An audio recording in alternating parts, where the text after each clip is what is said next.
இன்றே சப்ஸ்கிரைப் செய்து உங்கள் ஃபேவரட் ஷோகளை காணுங்கள். இப்ப எதுக்கு நீ இங்க வந்த? இதுக்கு மேல என்ன பண்ணுவாங்க? நீங்க கொடுத்த பணம் செலவாய் போச்சு. நிறைய செலவு இருக்கு மேடம். இப்பெல்லாம் லட்சத்துல சம்பாதிச்சாலே பத்த மாட்டேங்குது. ஏதாவது பார்த்து பண்ணா நல்லா இருக்கும் மேடம். இந்த பார், நீ கொடுத்த வேலைய ஒழுங்கா முடிக்கல. உனக்கு எதுக்கு நான் பணம் தரணும்? வேலையை முடிக்கலனாலும் நான் ரிஸ்க் எடுத்தல மேடம்.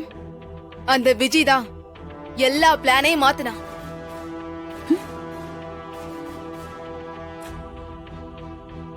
எனக்கு இன்னும் நிறைய பணம் தரதா சொல்லி என்ன அங்கிருந்து அனுப்பி வச்சிட்டா. அதனாலதான் நான் அங்கிருந்து போனேன்.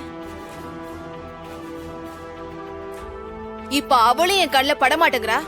நீங்களும் என்ன போன்னு விரட்டுறீங்க. உங்க எல்லாருக்கும் நான் என்ன தக்காளி தொக்கா? சேர்ந்துதானே எல்லாமே பிளான் பண்ணிருப்பீங்க. இப்ப சம்பந்தமே இல்லாத ஆள் மாதிரி பேசுறீங்க. விஜய் உனக்கு பணம் தரேன்னு சொன்னாலா? ஆமாங்க. அப்ப நீங்களும் அவங்களும் கூட்டு கிடையாதா? உங்க பிளான் வேற, அவங்க பிளான் வேறயா? நீங்க கூட்டா பிளான் பண்ணி ஏதோ பெருசா திட்டம் போடுறீங்கன்னு தான் நினைச்சேன். அப்போ அந்த விஜய் தான் பிளான் பண்ணி கார்த்தி ரூமுக்கு போயிருக்காளா?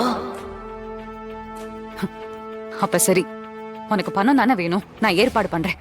இப்ப என் கையில எதுவும் இல்ல, தயவு செஞ்சு நீ கிளம்பு. சரி மேடம், நீங்க விஜய வர சொல்லுங்க, நான் பாத்துட்டு போறேன். இங்க பாரு, யார் வந்தாலும் எனக்கு தான் பிரச்சனை. ஃபர்ஸ்ட் நான் சொல்றத கேளு.